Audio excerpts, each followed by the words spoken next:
The 1980s, a decade of vibrant colors, bold music. But beneath the surface, a deep, chilling fear persisted. The Cold War, the United States, the Soviet Union locked in a stalemate, ideologies worlds apart, vast, terrifying arsenals, enough nukes to end civilization, mutually assured destruction, a grim promise. The world held its breath under the shadow of annihilation, tension as a silent third party, an era of profound paranoia, spies in the shadows of every capital, duck and cover drills at school, sirens that would signal the unthinkable. Reagan, evil empire, strategic defense initiative, space-based shield, Soviets, dangerous escalation, fear of nullified deterrent. Cal 007 shot down, Able Archer 83, nearly mistaken for a real attack. Each incident pushed the world closer to the abyss. The world, a powder keg, everyone knew it, prayed no one would light the match. In volatile global politics, a single spark would be enough. The spark came not from a grand political declaration, but from a tragic miscalculation. In the tense winter of 1985, a series of anti-Soviet uprisings swept through Eastern Europe. In East Germany, protests grew violent. A desperate and cornered local commander gave a fatal command. His troops fired into a crowd of unarmed demonstrators near the border. The incident was captured by Western news cameras. The images were broadcast across the globe. They showed chaos, bloodshed, the brutal suppression of a popular movement. The White House response was swift and furious. The president condemned the massacre in the strongest possible terms. NATO was placed on its highest alert level, DEFCON 2. In Moscow, the Kremlin saw the situation differently. They viewed the uprisings as a CIA-orchestrated plot. Hardliners in the Politburo called for a show of force. The time for diplomacy was over.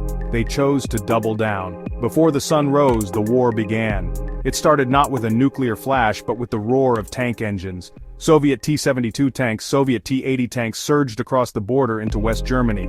Their target, the Fulda Gap. NATO's worst nightmare had arrived. Alarms blared across military bases. Soldiers scrambled from their bunks. The tripwire had been broken. The conventional phase of World War III had begun. 40 years of fragile peace shattered. The initial hours were a blur of confusion and violence. NATO forces, though technologically advanced, were outnumbered. The skies over Germany became a deadly ballet of fighter jets. MiG-29S, F-15S, tornado jets. On the ground, A-10 Warthogs hunted Soviet armor. The world watched, a knot of dread tightening. The question was no longer if the war would happen. It was how long until the first mushroom cloud appeared. This was not a repeat of World War II. This was a new kind of conflict, one shaped by the microchip and the satellite.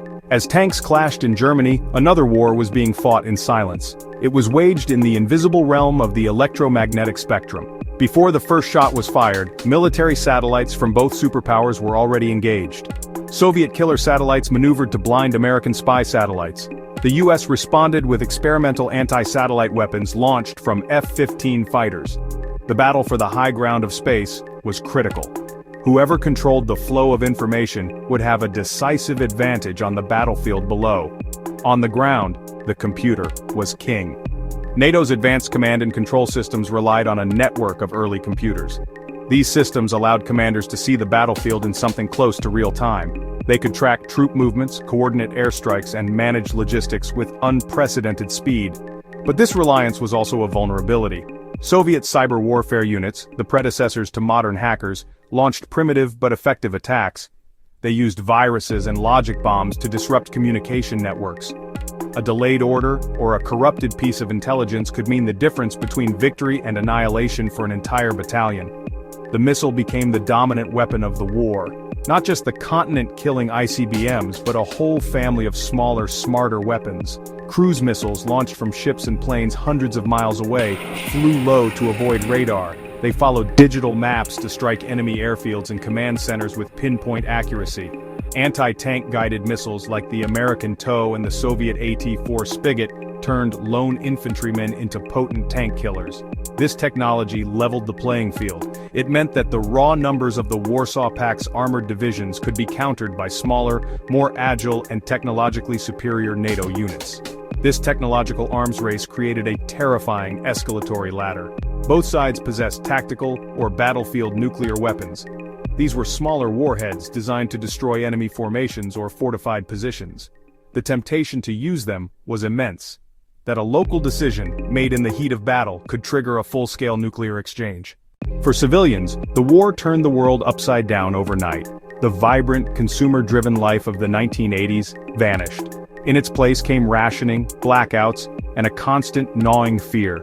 In cities across Europe and North America, air raid sirens became a part of the daily soundtrack. Their mournful wail sent people scrambling for shelters. The nights were dark as cities enforced strict blackouts.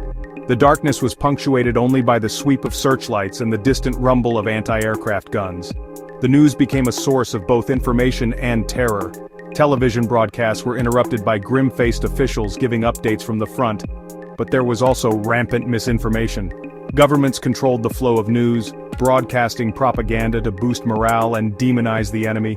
Rumors spread like wildfire. Whispers of chemical weapon attacks, of secret battles, of cities that had simply disappeared. People clung to their radios, desperate for any scrap of truth. The uncertainty was a form of psychological torture. Survival became the primary focus of daily life. Supermarket shelves were stripped bare in the first days of panic. Governments quickly implemented rationing for everything: gasoline, bread, sugar, coffee. People learned to make do with less. Victory gardens, once a relic of a previous war, reappeared in parks and backyards. Communities organized neighborhood watches not just for crime, but to look out for spies or saboteurs. The friendly neighbor you waved to yesterday could be an informant. The strange noise in the sky could be the end of everything. The greatest fear was the bomb. It was a constant, unspoken presence in every home. Families had designated meeting points in case they were separated during an attack. They packed go bags with essentials. The government issued pamphlets on how to survive a nuclear blast with instructions that seemed hopelessly inadequate. People knew that if the big missiles flew, there would be no real survival. The knowledge that their world could be vaporized in a flash created profound trauma. Life continued, but it was life lived on borrowed time, under a sun that could be blotted out at any moment. If this war had happened, if the Cold War had turned hot, our world today would be an unrecognizable place. The conflict would not have ended in a clear victory. It would have ended in exhaustion and ruin. Even a limited nuclear exchange in Europe would have created a radioactive wasteland. Berlin, Warsaw, Frankfurt, the environmental consequences would be catastrophic. A nuclear autumn would blanket the globe, causing crop failures, widespread famine far from the battlefields. The global economy would have collapsed, shattering the interconnected world we know. The political map would be redrawn in scars. The Soviet Union would likely have shattered, not through peaceful dissolution, but through violent civil war and collapse. The United States, though perhaps not physically invaded, would be a changed nation. Isolated, militarized, deeply paranoid, drained of its resources and its optimism. The trust between nations would be gone. Alliances like NATO would be broken, replaced by bitter resentment and blame over the handling of the war. There would be no peace dividend, no globalized trade, no internet as we know it. The 21st century would have dawned on a fractured and impoverished planet. The human cost is almost too great to comprehend. The generation that fought and survived would be forever scarred. They would be the atomic generation. The loss of life would be in the tens, perhaps hundreds of millions. The loss of culture, knowledge, and history in the destroyed cities of Europe would be immeasurable. We would look back at the 1980s not with nostalgia for its music and fashion, but with a shudder.